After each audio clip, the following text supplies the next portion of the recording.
I can't wait to debate the guy. That is, if he's willing to get off the couch and show up. So, incredible.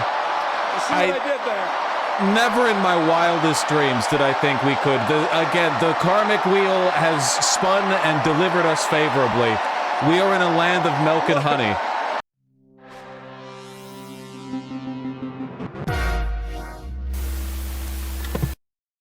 You know, we're going to die one day. So until that point, let's fill our lives with as many moments possible of watching Tim Walz speak, okay? This is all going to be looked at very favorably, you know, in a contextual sense. If we win this upcoming election, if we lose, this will be like the bittersweet, the tragedy, really like the rise before the fall. You know, I'll take this optimistically, all right? I'm taking this with a small bit of salt and a lot of sugar. There's good reason to be happy. Don't you copyright me, YouTube. Vice President of the United States, Kamala Harris and Tim Walz.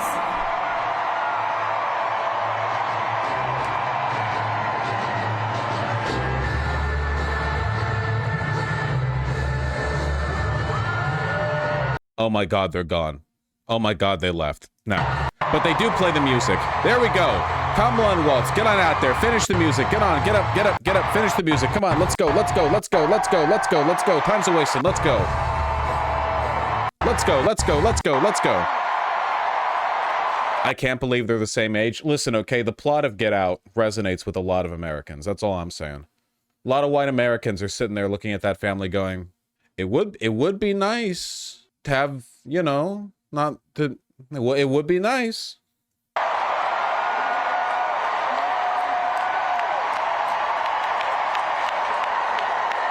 Are they really the same age? Aren't they like 1 year apart or 2 or something?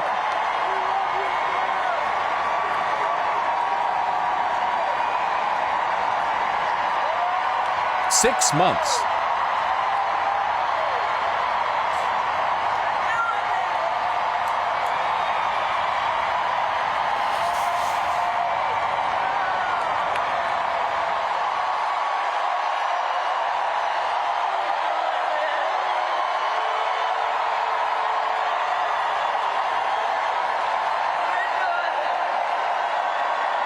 What is happening? Why are Democrats doing the right thing? It does make you a little bit suspicious, doesn't it?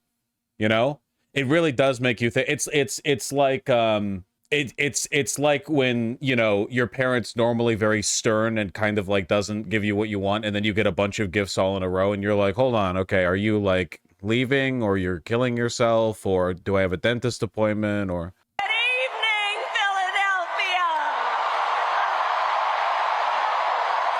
That's It's Always Sunny in Philadelphia reference. You'd have to be pretty into like cinema and television to get that, but I just, you know.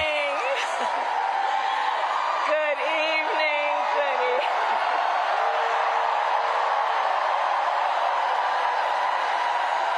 good evening, everyone. Good evening. Good evening. Oh, it is good to be back in Pennsylvania. They're literally the whimsy ticket. They are. They could both run Willy Wonka's Chocolate Factory. Say, on behalf of myself and the first second gentleman of the United States, my husband, Doug Emhoff, thank you for the warm welcome.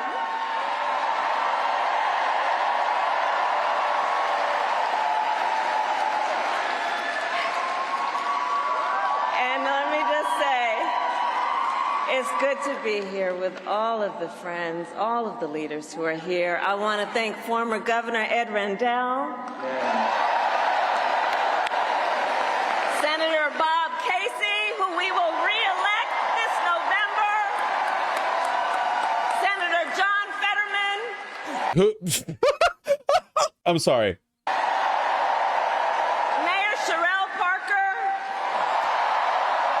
Just the juxtaposition of her being like, who will reelect this November, and then he just says, of course, because he's not up for reelection this year, I know, but Fetterman was in the audience and he looked so bored.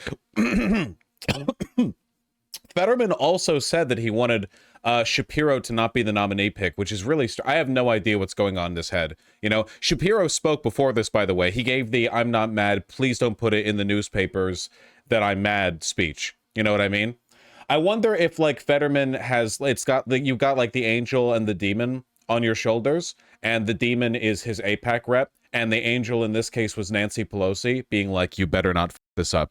You better not. You think your aggressive driving is the worst thing we know about your record? We have everything on you. Now shut the fuck up and denounce Shapiro. And Chairman Jamie Harrison. And it is so good to be here with your incredible Governor, Josh Shapiro. Who isn't mad? Who isn't? Don't put it in the papers that he's mad, because he's not. Even though everyone thought he was going to be the pick up until like 48 hours ago. Josh is a dear, dear friend and an extraordinary leader. He and I have been spending a Not lot of VP time material, together over mind the you. years. And I told Josh, look, I am so invested in our friendship in doing this together, because together with Josh Shapiro, we will win Pennsylvania. Together in like a gubernatorial capacity, not in a vice presidential capacity, you know? And like, I thank you, Josh. I thank Josh you. Shapiro, you're like a brother to me. I love you so much as a friend.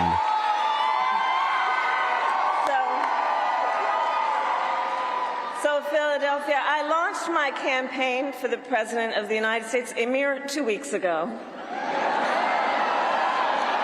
And it's been a bit of a whirlwind. Oh, I did see this, by the way, yeah. They started selling and then immediately sold out of the classic Midwest princess hat.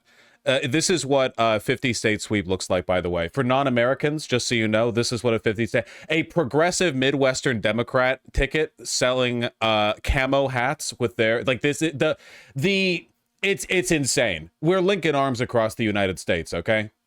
The 50-state sweep uniform, exactly. And just last night, the delegates to the Democratic National Convention finished voting. Why are they called princess hats? Have you ever met a Midwestern woman?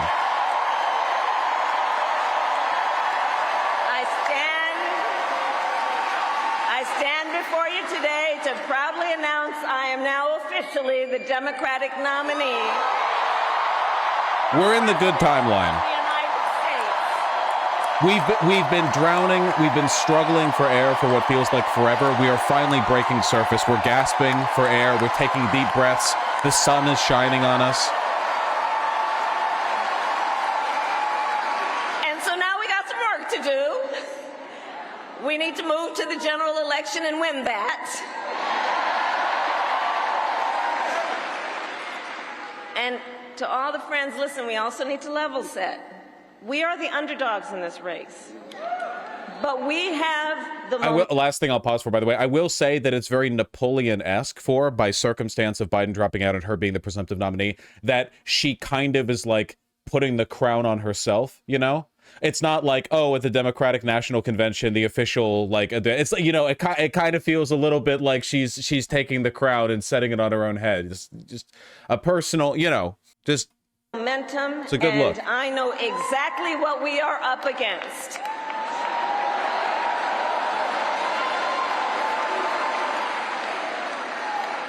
Now, many of you know, before I was elected vice president or elected a United States senator, I was an elected attorney general, and before that, elected district attorney.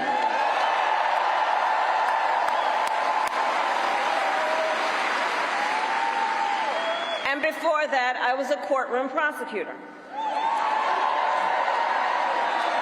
So in those roles, I took on perpetrators of all kinds. Predators who abused women. Fraudsters who scammed consumers. Cheaters who broke the rules for their own gain. So hear me when I say,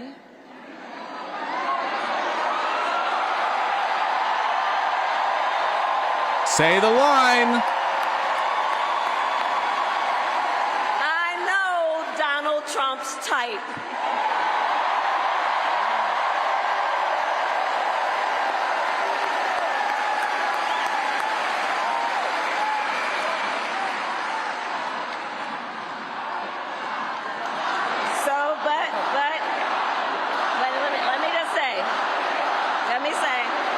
I want people to know, by the way, I'm sorry for pausing, but it's important for you to understand. Just so you guys know, this shift in the energy of a campaign is, to my knowledge, unprecedented in modern history.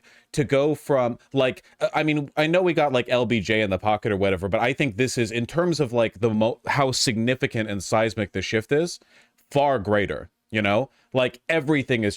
The rhetoric, the way she carries herself and engages in messaging, the speed with which it changes. What's crazy, I will buy the New York Times best-selling books that give a tell-all on what seismic shift happened within the DNC that turned them into a party and a campaign that could lose against Donald Trump into this. I need to know, like, genuinely, what happened between 2016 and this exact moment. And I agree, Thana, them for not always doing this, but it's just crazy.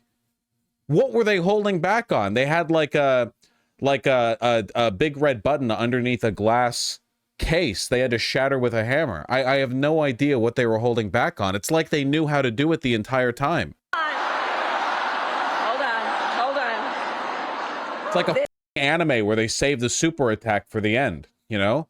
No Sans Undertale here. We're going to wait until after we lose to Donald Trump in 2016 and he gets 3 Supreme Court appointees. And only after we get threatened in 2024 will we really deploy a modicum of populist rhetoric. This campaign, our campaign, is not just a fight against Donald Trump. Our campaign, this campaign, is a fight for the future.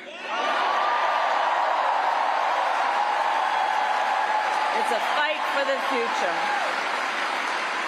In Pennsylvania, we fight for a future with affordable housing, affordable health care, affordable child care, paid leave. He loves it. We fight for a future where we build a broad-based economy, where every American has the opportunity to own a home, to start a business, and to build wealth.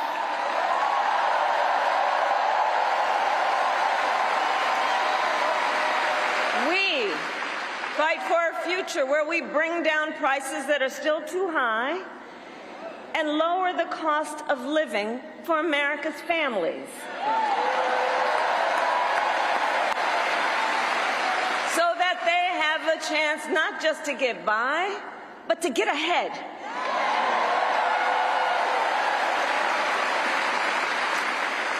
We fight for a future where we defend our most fundamental freedoms. The freedom to vote.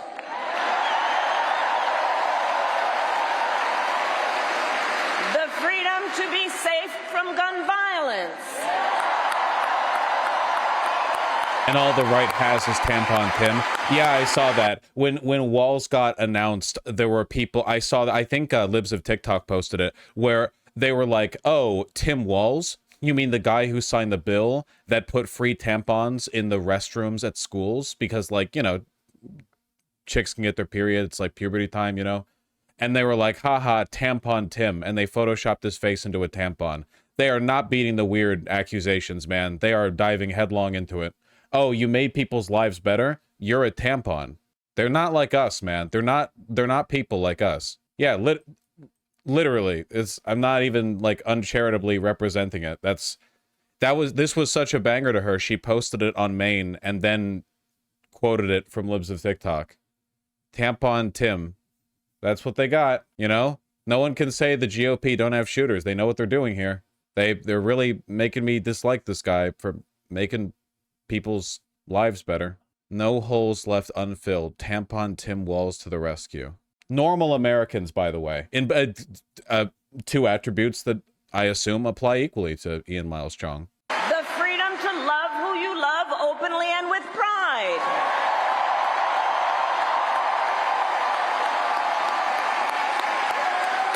And the freedom of a woman to make decisions about her own body, not having her government tell her what to do. I think they should run with the tampon Tim thing. The Republican voters, like, they're doing so well with women already, you know? So, I love you too. So here's the thing. Here's the thing. Since the day that I announced my candidacy, I set out to find a partner who can help build this brighter future. Josh Shapiro sitting uncomfortably, you know. A leader who will help unite our nation and move us forward. A fighter for the middle class. A patriot who believes, as I do, in the extraordinary promise of America.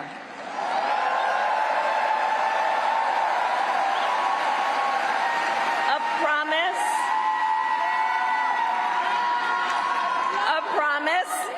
of freedom, opportunity, and justice, not just for some, but for all.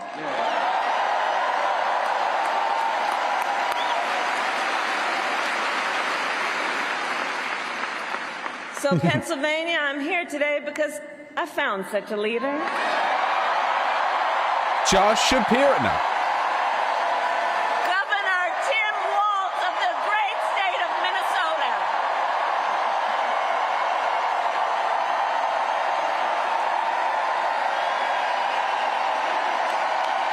God, he looks like such a dad. Look at his face. He's just so joyous.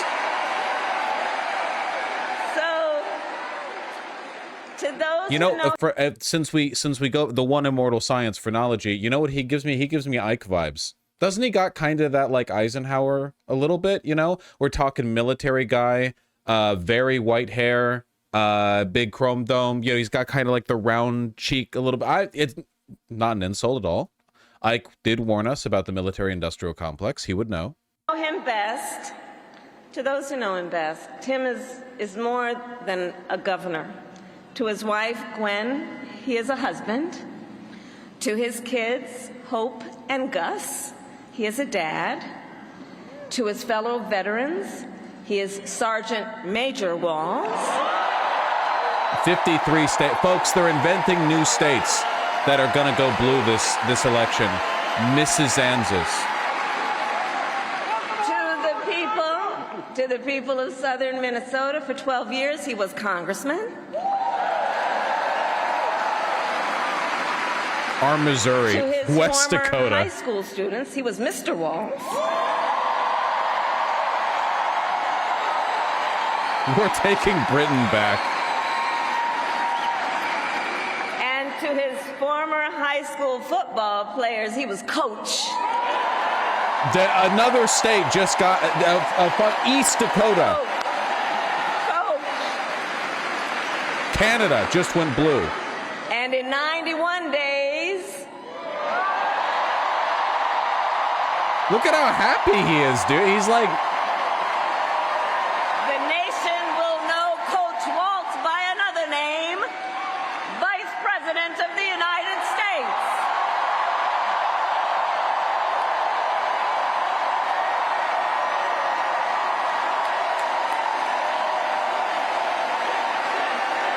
yeah, Coach Walz versus JD Vance. This is now jock versus nerd dynamic.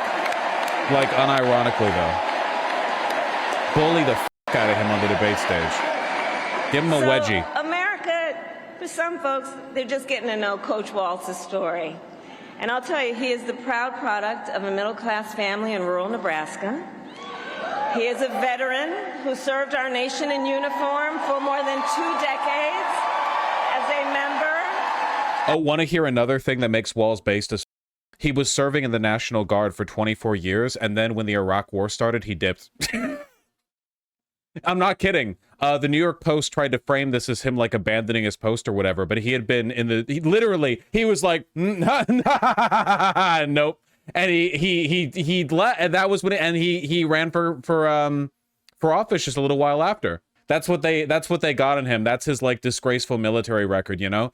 Donald Trump dodged the draft with fake bone spur claims. Meanwhile, he served for 24 years and then didn't participate in America's most recent hyper unpopular war. It's crazy.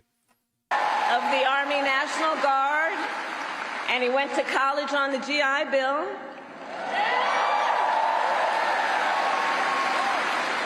He is someone who long before he entered politics worked as a teacher.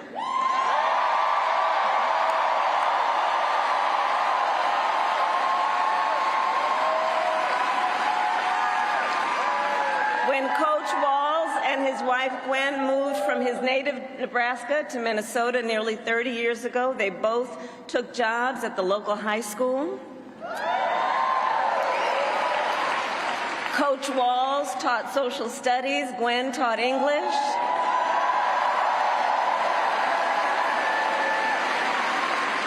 After school, Tim was the linebackers coach for the football team.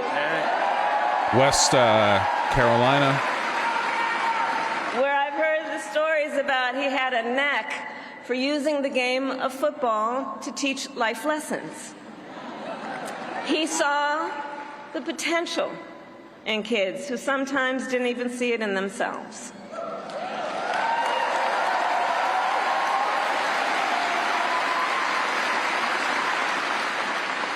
Under those Friday night lights, Coach Walz motivated his players to believe they could achieve anything. And together, they defied the odds, hear this out, going from a winless record to the school's first ever state championship. He's like a cartoon character. He's literally like John America. It's genuinely crazy. Like, his entire life has been this.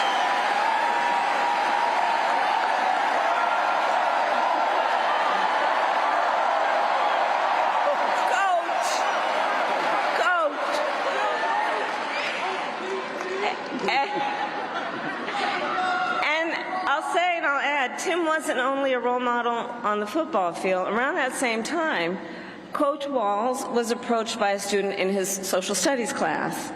The young man was one of the first openly gay students at the school and was hoping to start a gay-straight alliance. At a time when acceptance was difficult to find for LGBTQ students, Tim knew the signal that it would send to have a football coach get involved.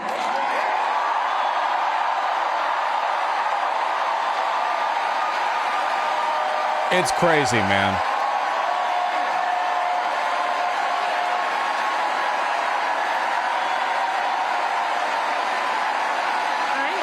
So he signed up to be the group's faculty advisor.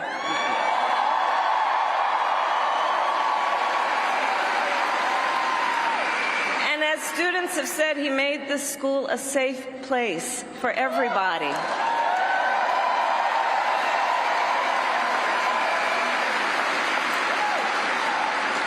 In the high school yearbook, the students voted Coach Walz the, quote, most inspiring faculty member.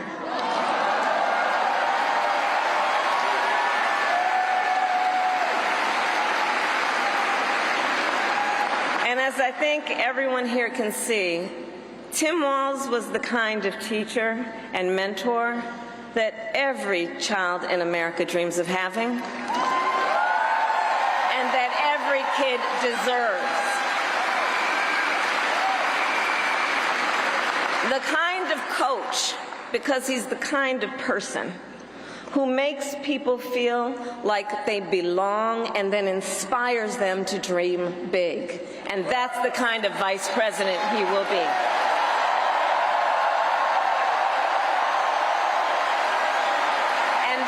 Kind of vice president. Vance must be questioning his decisions right about now. He's way out of his head. Dude, literally, Trump and Vance watching this on a big couch that has like a plastic mat down where Vance is sitting, and Trump is angrily staring at the TV and occasionally glancing over at Vance, who's like uncomfortably shifting in his seat, like, I'm sorry. America deserves.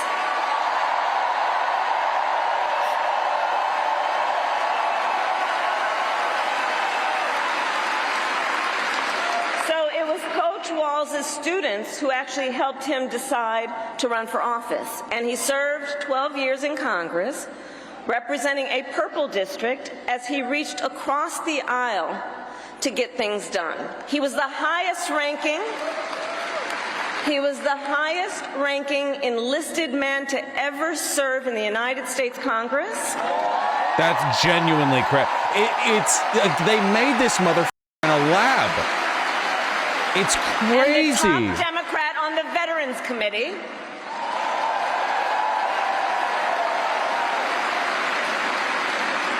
was known as one of Capitol Hill's best marksmen, winning a bipartisan sharpshooting contest year after year. There are hunters in like rural Idaho watching this guy right now, and they're like, "This is a Republican?" In Washington, Ain't bad. Tim worked to raise the minimum wage, to protect the freedom of workers to join a union,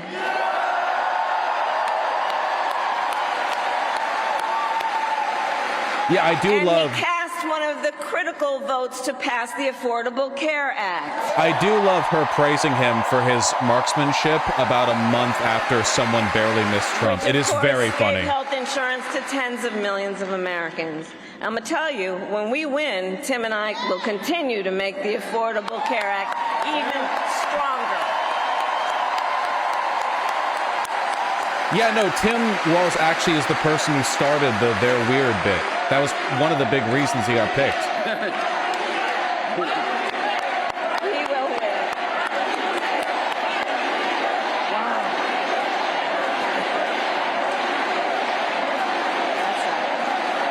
Now, let's talk about what we're dealing with on the other side.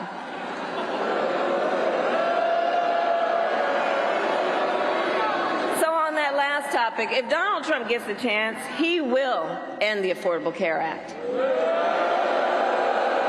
Oh, I should say, by the way, because the Kamala Harris HQ account was posting this and gloating about it, but this is the same arena. About a month ago, when Trump was there, and today with Kamala and Walz there, you know, they're being real wacky with it on social media. Take us back to a time when insurance companies had the power to deny people with 2 weeks ago, pre-existing 2 weeks ago, not a month conditions. You ago. remember what that was like?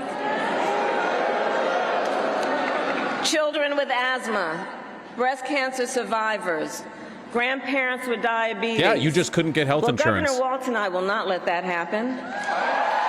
You guys might not remember, but genuinely, if you had any pre-existing medical condition, you just died in death. That was we it. believe health care should be a right and not just a privilege for those who can afford it.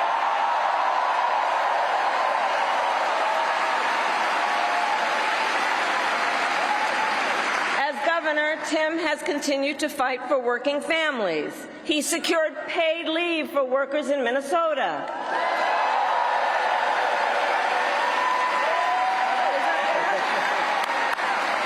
And he refused. With Sourcevosh, Kamala rushed her donors to donate when Wall Street thought they were getting someone to her right, not her left. Like she tried to get as much money in as possible from the rich fucks before they realized that she was picking Vladimir Lenin II as the VP candidate. I feel it's like some Mandela effect shit, man. I got warped into a different dimension where good things are possible, like overnight. I don't know. I must have drank too much or hit my head or something, because I feel like I'm still waiting for the other shoe to drop and for me to be like, you know, I'm going to hear like, wake up, Ian, and I'm in a coma. What timeline am I in? What's happening? He refused, as governor, Bend the knee, to Benjamin. allow any student in their public schools to go hungry.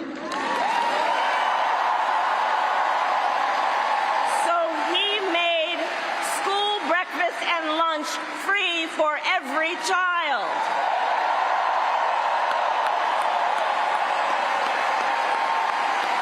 Yeah, he made Minnesota a trans refugee state. And Tim Walz and I, we agree about many things, including when our middle class is strong, America is strong.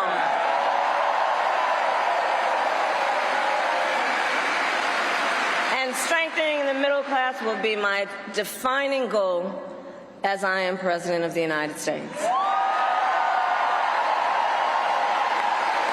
I've said this before and I want to repeat it, by the way. I really do think this is a powerful reminder to how performative hatred of the United States of America, while based in red-pilled for the social group, and I participate in it too, politically is poison. You want to be John America if you want to get good stuff done, and in fact, being John America makes it possible to get good stuff done. You know, we're seeing like maybe the strongest chance we could have gotten. Like this is in the context of where we are right now for 2024, this is about the strongest front we could have gotten. All circumstances together right now, this is the straightest shot we get.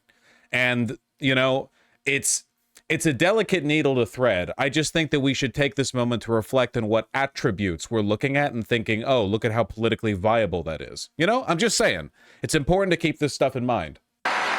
So Pennsylvania, ours is a fight for the future of the middle class, and it is a fight for freedom.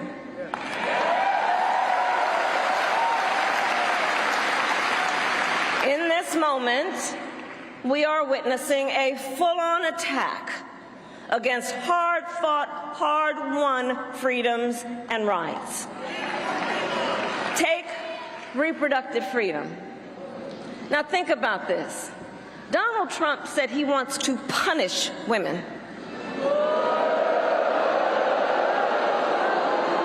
And as a result of his actions, today in America, 1 out of 3 women live in a state with a Trump abortion ban. 1 out of 3.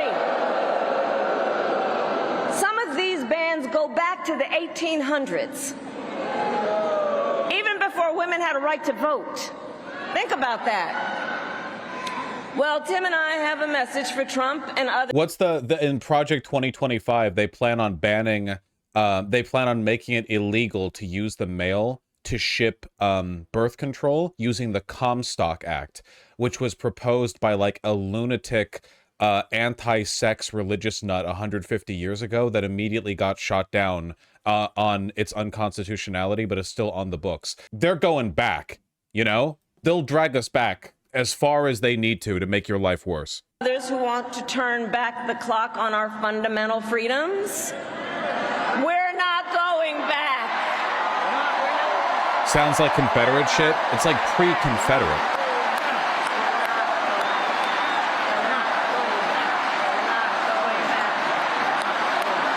We're not going back is a killer line, by the way. It's so good. Because it contains within it an argument, too. We're not going back. I can't believe it's her turn. And so let me say Was a thing. About Tim Walz. He has shown up to stand against these attacks long before he stood on the stage with me. After Roe was overturned, he was the first governor in the country to sign a new law that enshrined reproductive freedom as a fundamental right.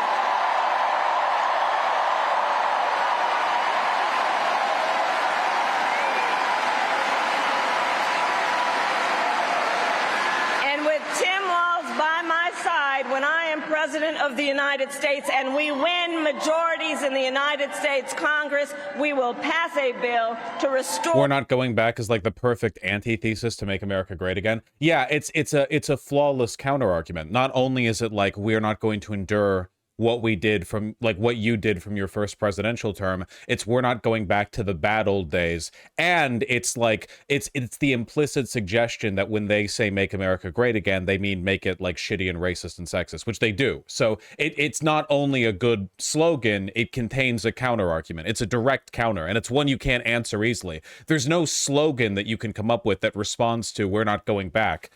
We are going back? Like, what do you, like, what is that? For reproductive freedom, and I will proudly sign it into law.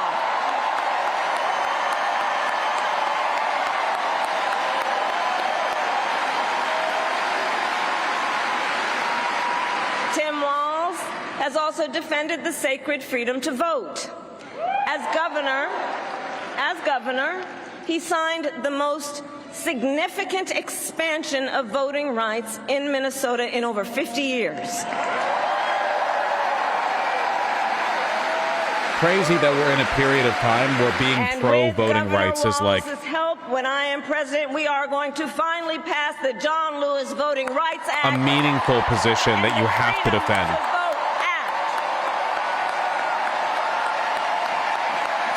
We're going to get it done.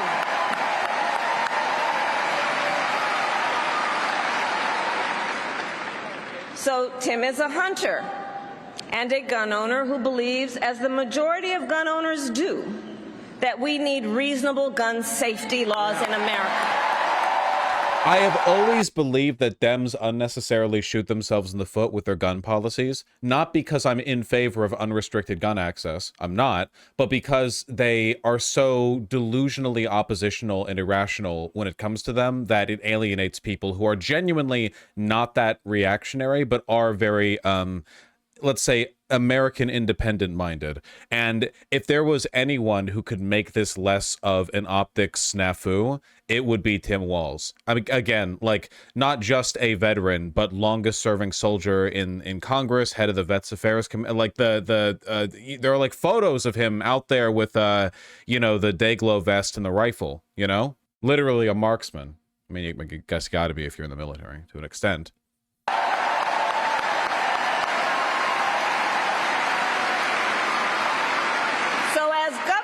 He expanded background checks and increased penalties for illegal firearm sales. I'm fine with all of this.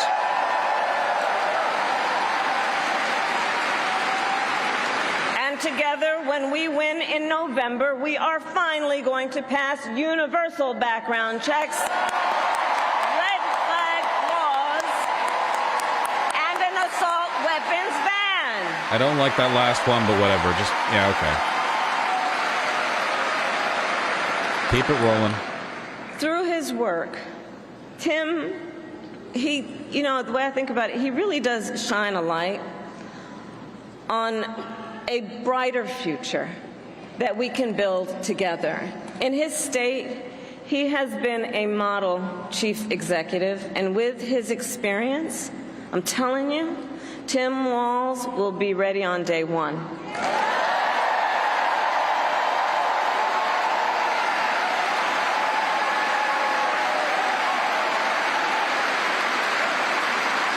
Oh, thank you for these brilliant photos. Thank you for showing us what a 50-state sweep looks like, dude. Yeah, he loves turkey hunting. That's his thing, apparently. Like, it's, again, they made this motherfucker in a lab. It's crazy, dude. It's insane. In fact, when you compare his resume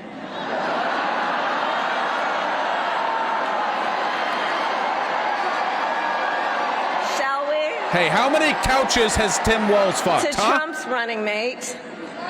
How many couches? Well, has Tim ever told his son to shut the f up about his Pokemon cards? Some might say it's like a matchup between the varsity team and the JV squad.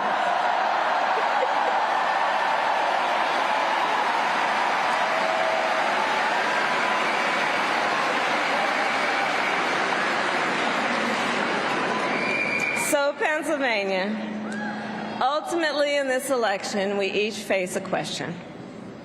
What kind of country do we want to live in? Sports joke. The gay-ass motherfuckers in my chat who don't understand any sports terms at all. Yes. A country of freedom, compassion, and rule of law, or a country of chaos, fear, and hate. Okay, smart guy, you explain the joke. I can't. I was speaking from experience. And here's the beauty of our democracy. We each have the power to answer that question. We each have the power to answer that question. The power is with the people.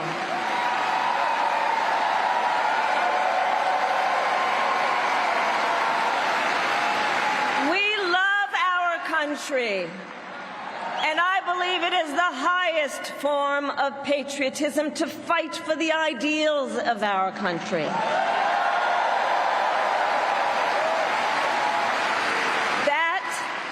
That is how we preserve the promise of America. And after all, you know, the promise of America is what makes it possible for two middle-class kids, one a daughter of Oakland, California,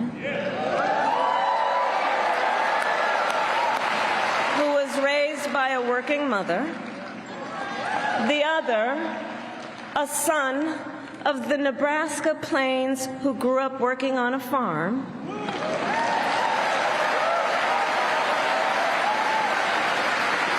It's the promise of America, because only in America is it possible for them together to make it all the way to the White House.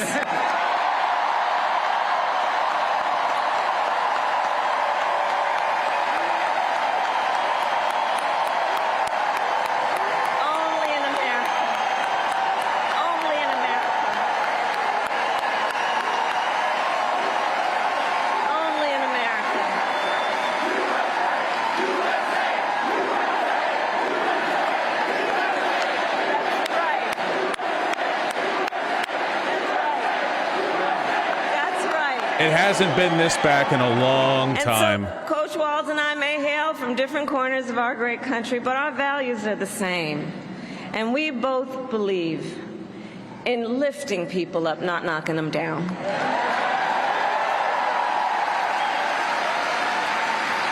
1,000 states speak with this one. Oh yeah, I saw this one. This is a tweet from Governor Tim Walz last year.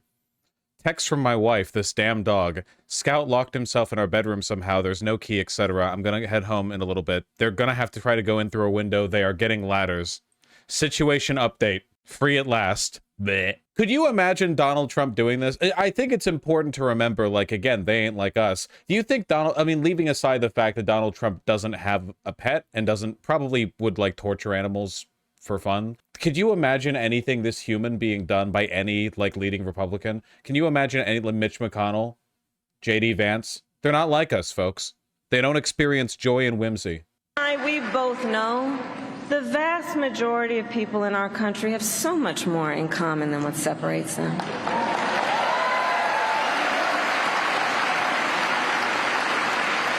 When we look at folks, we see in our fellow Americans neighbors, not enemies.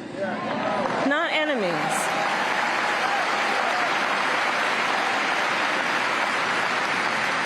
And so my promise to you is this.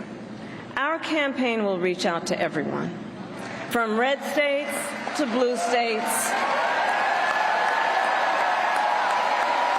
from the heart. Never forget, by the way, as much as we may hate the people in this country who want us dead, our policies, and even just progressive Democrat policies, legitimately benefit everyone, even in the American heartland, even rural Americans.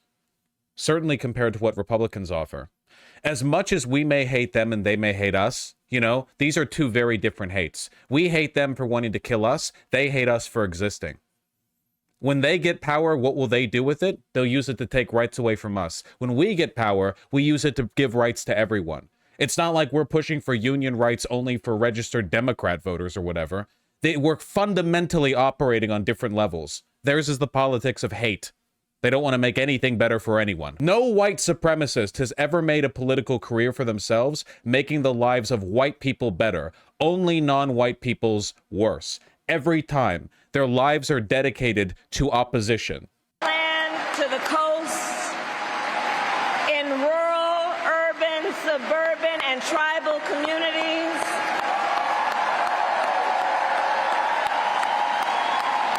We are running a campaign on behalf of all Americans. And when elected, we will govern on behalf of all Americans.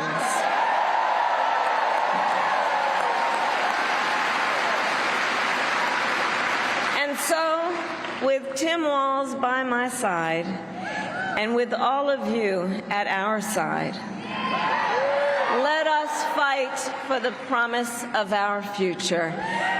And with that, I ask Pennsylvania, are you ready to make your voices heard? Do we believe in freedom? Do we believe in opportunity? Do we believe in the promise of America? And are we ready to fight for it? And when we fight, we You enjoying the show, folks? Now, welcome the next Vice President of the United States. Well, stick Tim around. Walz. You're going to love this next part. You're going to love this next part. Wow.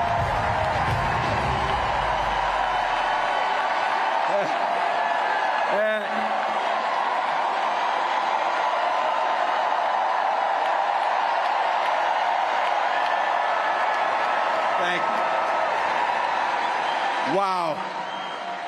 Thank you, Philadelphia.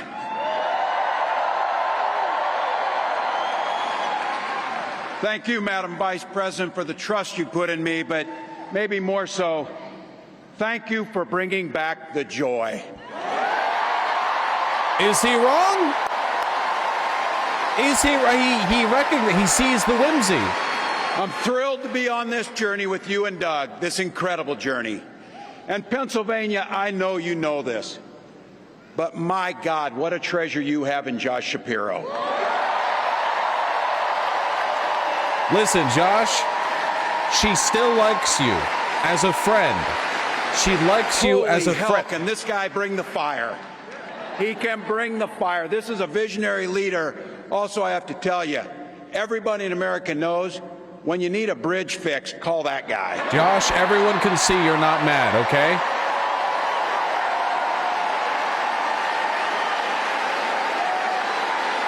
And I think sometimes we forget, and you see people a little one-dimensional, but seeing a guy who cares so deeply about his family, a man with compassion, vision, and I'll have to tell you this, I know this from experience, there is no one you would rather go to a Springsteen concert in Jersey with than him. Than that guy. They're making new states, people. They're inventing new states. They're not purple states. They're not red states. And I can't wait for all of you and America to get to know my incredible wife, Gwen, a 29-year public school educator.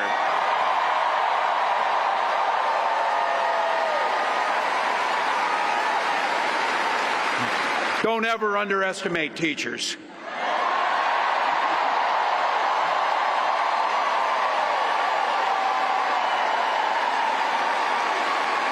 And our two beautiful kids, Hope and Gus. I couldn't be prouder to be on this ticket and to help Vice President Harris become what we all know is very, very good for us to think about. Next President of the United States of America.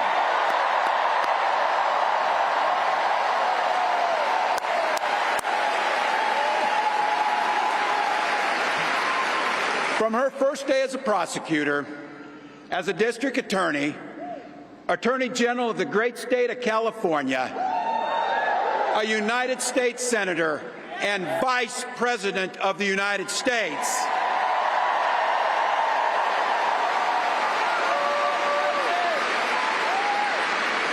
Vice President Harris has fought on the side of the American people. Him, Shapiro at Springsteen? Oh, yeah, okay. There you go. No kidding. Well, I hope they had fun.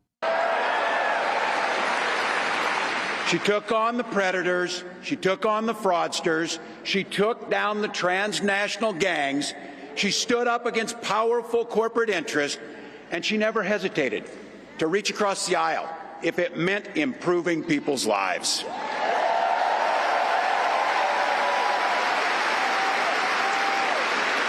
And I want all of you to hold this, and don't ever underestimate the power of this. She does it all with a sense of joy.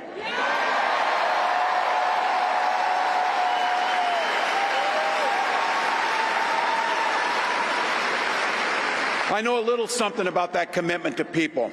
I was born in West Point, Nebraska. I lived in Butte, a small town of 400, where community was a way of life. John America. Growing up, I spent the summers working on the family farm. My mom and dad taught us, show generosity towards your neighbors and work for a common good.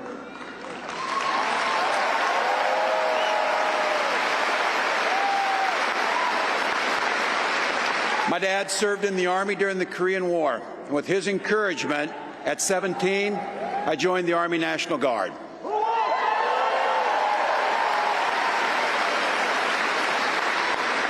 For 24 years, I proudly wore the uniform of this nation. And then dipped right before the Iraq War. Smart guy. The National Guard gave me purpose. It gave me the strength of a shared commitment to something greater than ourselves. And just as it did for my dad and millions of others, the GI Bill gave me a shot at a college education.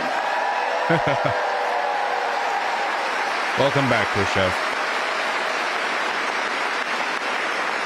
My dad was a teacher. My brothers and sisters and I followed in their footsteps. 3 out of 4 of us married teachers. What we do. For nearly 20 years, I had the privilege of teaching high school social studies and coaching football.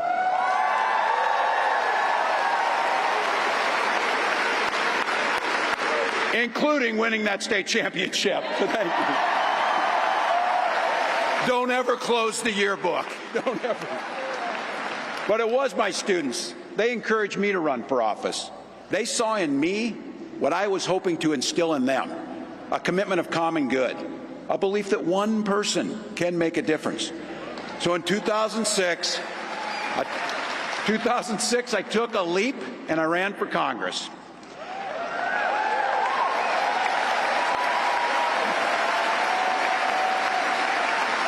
And because high school teachers are super optimistic, I was running in a district that had 1 Democrat since 1892.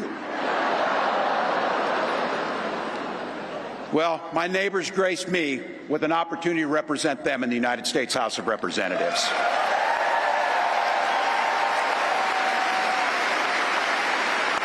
I'm proud of the work we did there together. I worked across the aisle on veterans issues, on agriculture, and on ways to grow rural economies. I learned the art of compromise without compromising my values. He's a super soldier they've kept in a vat this entire... It's insane. Now, as governor of the great state of Minnesota, I bring those experiences to bear in tackling the challenges that are facing our great state. Minnesota's strength comes from our values, our commitment to working together, to seeing past our differences, to always being willing to lend a helping hand. Those are the same values I learned on the family farm and tried to instill in my students. Even his accent, I feel, is like exceptionally electable. Can you call him a coastal elite? Like, basically all Democrats to an extent. There's going to be like a Democratic bias towards the coast because larger cities, so on and so forth, urban versus rural, blah, blah. Like, you can't do it with him, man. His accent is as middle America as you're going to get. Like, it's perfect. He's the only American. The rest of us are pale copies. I took it to Congress and to the state capitol, and now Vice President Harris and I are running to take those very values to the White House.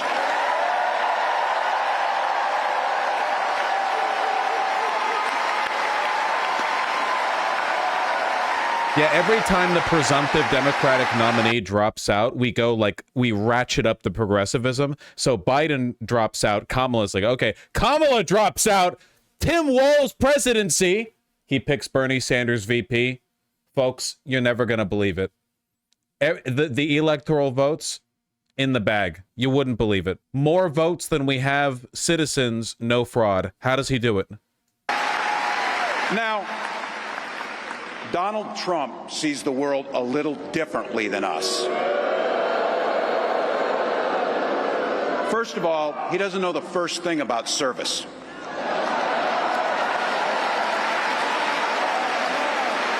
He doesn't have time for it because he's too busy serving himself. Again and again and again, Trump weakens our economy to strengthen his own hand. He mocks our laws. He sows chaos and division. And that's to say nothing of his record as president. He froze in the face of the COVID crisis. He drove our economy into the ground. And make no mistake, violent crime was up under Donald Trump.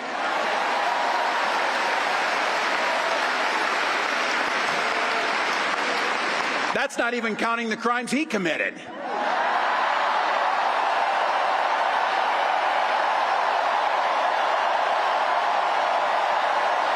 It's never been this back. Oh, are we not the party of law and order?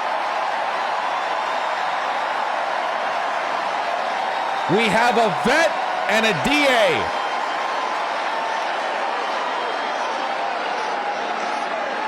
You know, some of us are.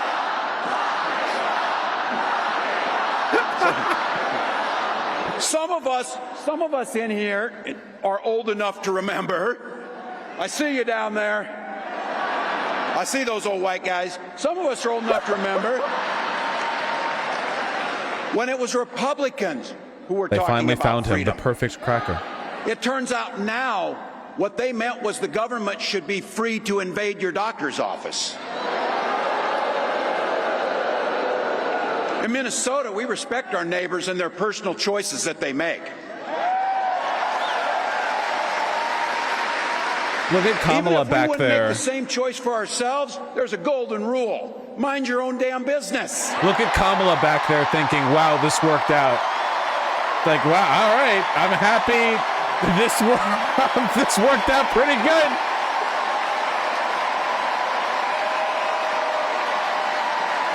Go, white boy, go.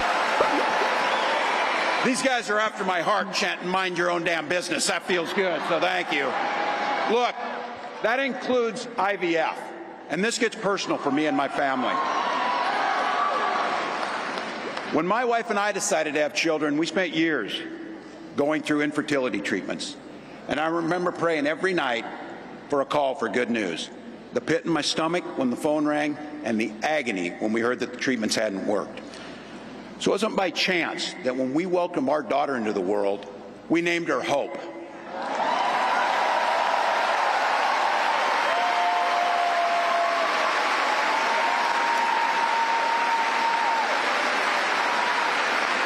When Vice President and I talk about freedom, we mean the freedom to make your own health care decisions. And for our children to be free to go to school without worrying they'll be shot dead in their classrooms. Billy, right now, this needs to be Atlanta right now, okay? This needs to be Atlanta right now. And I think it is. By the way, as you heard, I was one of the best shots in Congress, but in Minnesota, we believe in the Second Amendment, but we also believe in common sense gun violence laws. This is the most effectively you could make this. This is the best possible way of Vice fronting President this. Harris' idea of freedom is a ticket for education to be that ticket to the middle class, not crippling debt. Air that's clean, water that's pure, communities that are safe.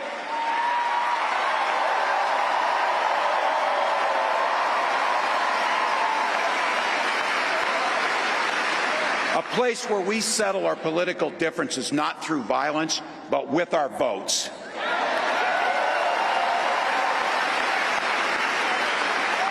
And that's what this election's about. What direction will this country go in? He's not going back. Well, Donald Trump would damn sure take us backwards. Let's be clear about that. And don't believe him when he plays dumb. He knows exactly what Project 2025 will do to restrict our freedoms.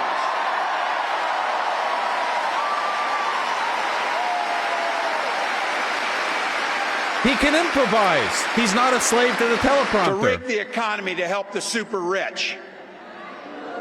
If Trump gets a chance to return, he's going to pick up exactly where he left off 4 years ago. Only this time, it will be much, much worse. Raising costs on middle-class family. He will repeal the Affordable Care Act, no doubt about it. He'll gut Social Security and Medicare. And when somebody tells you are, they believe him. He said he'd ban abortion across this country, and he'll do it, whether or not Congress is there or not. Donald Trump's not fighting for you or your family. He never said at that kitchen table like the one I grew up at, wondering how we were going to pay the bills. He said his country club up in Mar-a-Lago, wondering how he can cut taxes for his rich friends. And I got to tell you, his running mate shares his dangerous and backward agenda for this country. They not like us. J.D. Vance literally wrote the foreword for the architect of the Project 2025 agenda. That is true.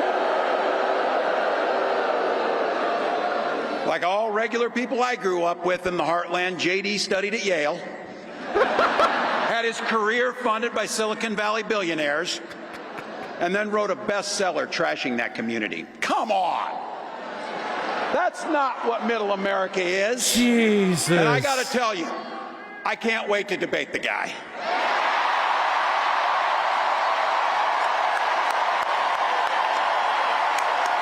Say the line.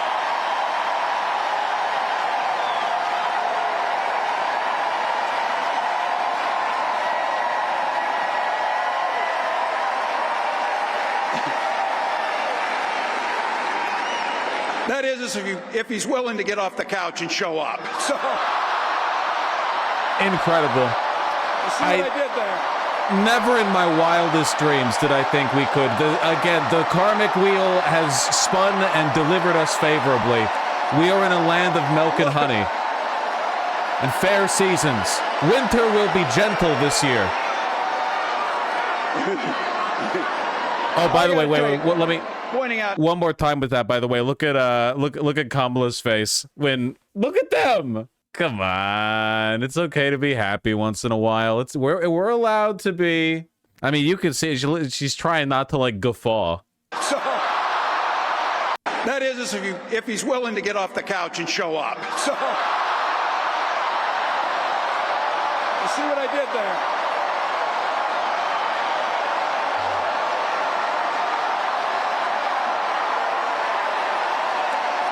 They can't defeat joy.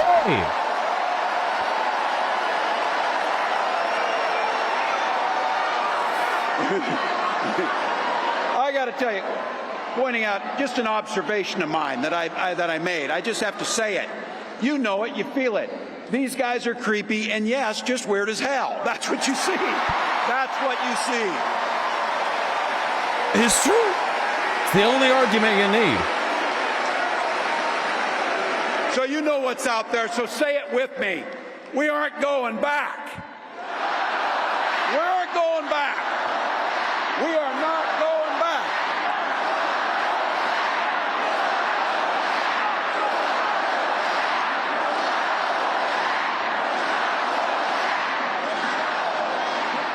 So we got 91 days. My God, that's easy. We'll sleep when we're dead.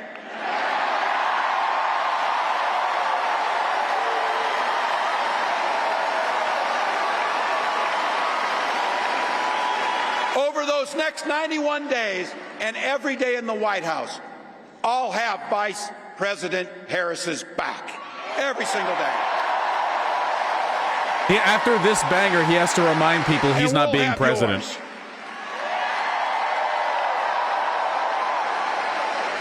You know how this works. We can't do it alone. We need you, each and every one of you.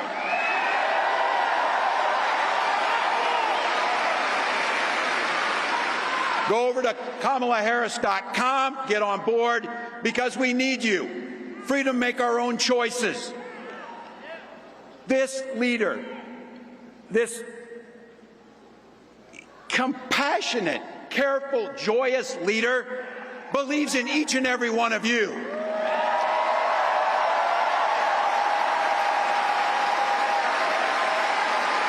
My God, you came here tonight to sit at the very top because you love this country and you're not going back.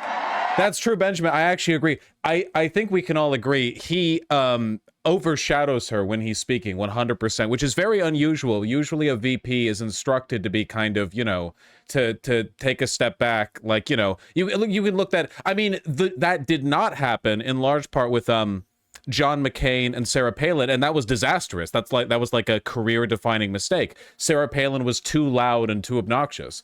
The fact that she's allowing for and seems happy with Tim Walz being this loud is, there aren't many historical examples of vice presidents being that influential in a presidency. For the most part, they kind of sit there and look pretty. I'm really hoping this guy, you know, I'm hoping they hand him the controller a little bit.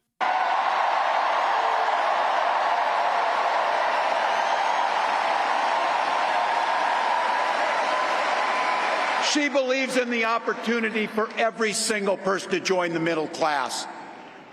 She believes in the promise of America.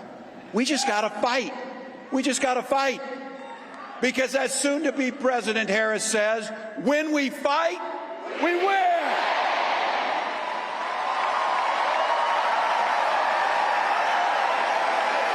Thank you, Philadelphia. Thank you, Vice President. God bless America.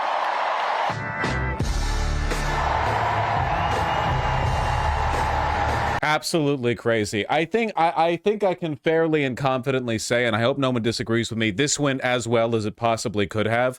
I get like every piece has been assembled. This is as strong of a shot as we're getting this election cycle. You know, it's not a guarantee. Nothing's a guarantee. But man, like we've been given the best possible shot.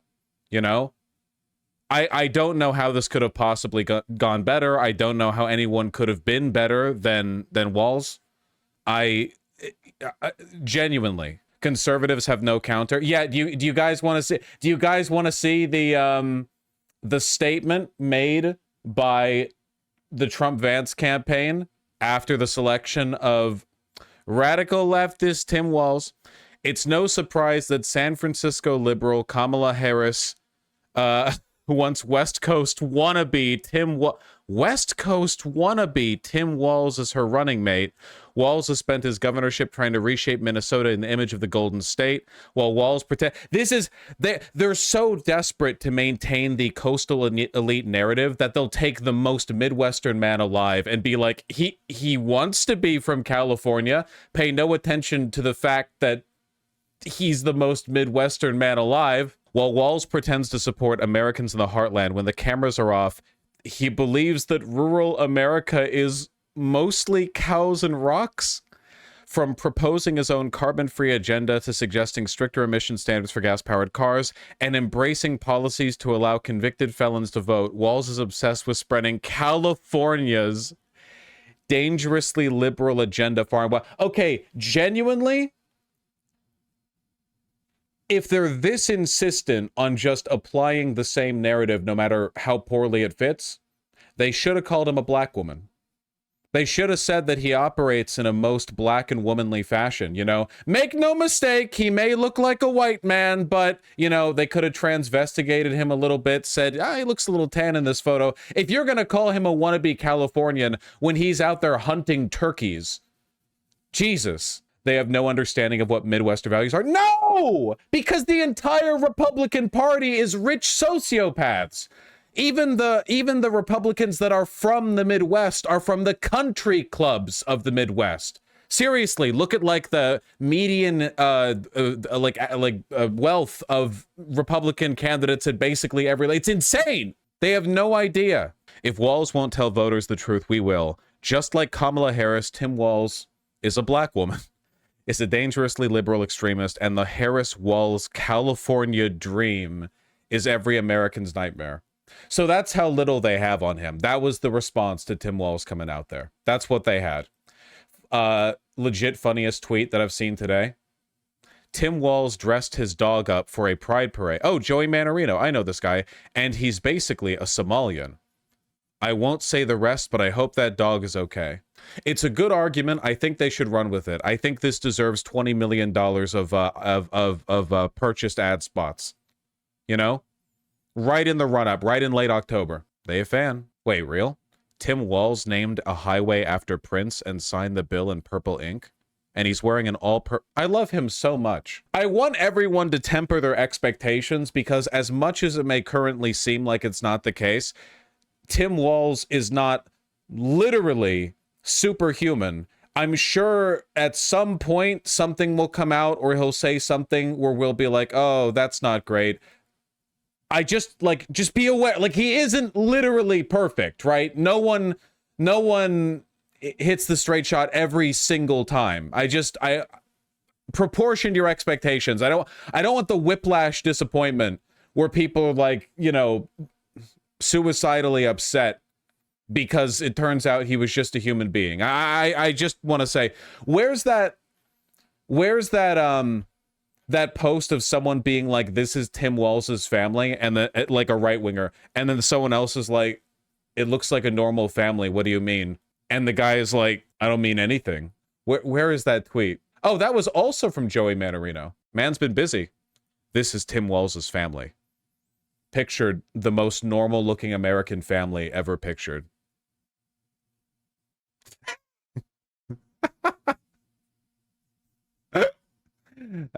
Sorry. Tailored for me. Oh, I saw this one too. A post on Facebook from Governor Tim Walz in 2020 of him getting his teenage daughter into old school stereo setups. We're sharing the joy of classic vinyl and Bob Seger. Quality speaker wire matters, people. They're telling me he's the most dad anyone has ever seen. Did you see this? He's so relatable.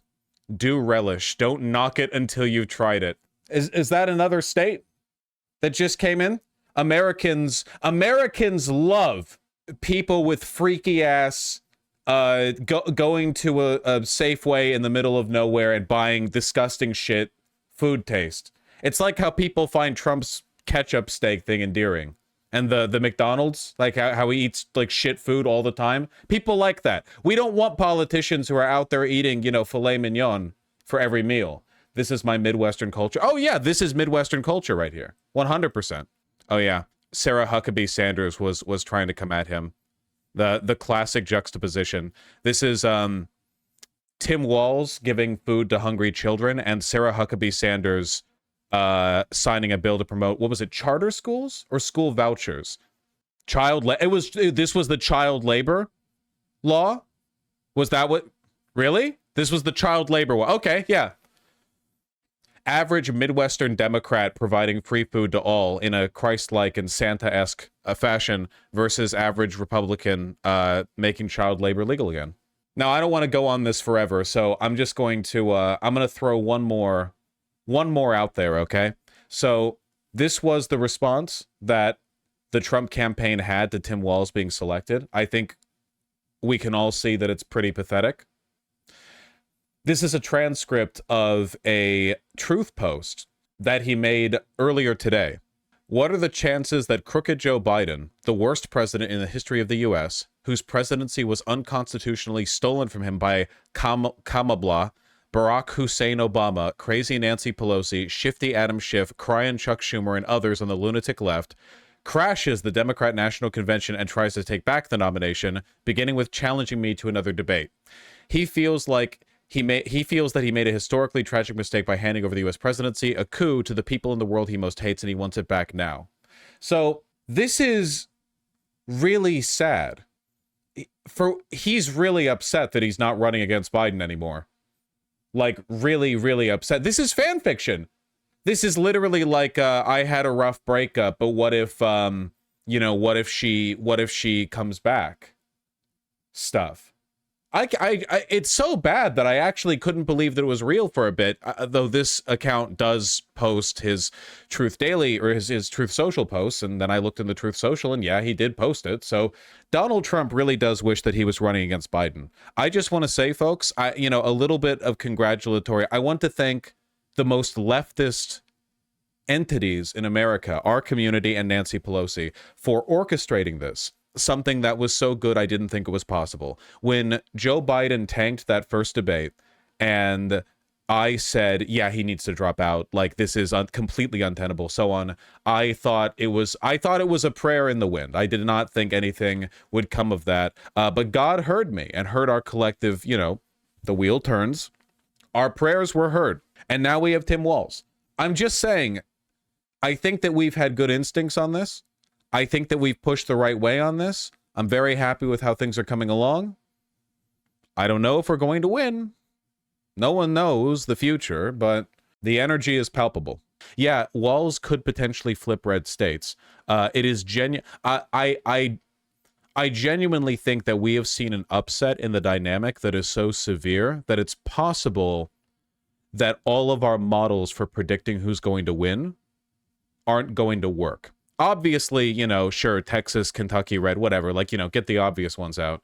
But I think that there's the possibility of some genuine upheavals here. We're kind of out in, you know, we're out in unprecedented territory. I don't want to be too optimistic, but Tim Walz is himself a very charismatic, but his energy is genuine populist, left-leaning, economic, progressive. Like, he's got the substance, you know? Obama, a lot of hope and change, sure, but his actual record didn't suggest, well, not what we see now. I'm sure Tim Walz is going to disappoint us at times. That's what humans do. Politics wasn't meant to be, you know, we're not in a cult the way the MAGA folks are. We don't just form our attachments and then defend them uncritically.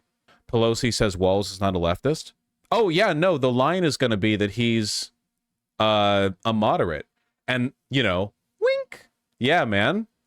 Of course he's a moderate. He's from the Midwest. He hunts turkeys. He's just a family man. He's a white guy. You know, he's like a moderate. Come on.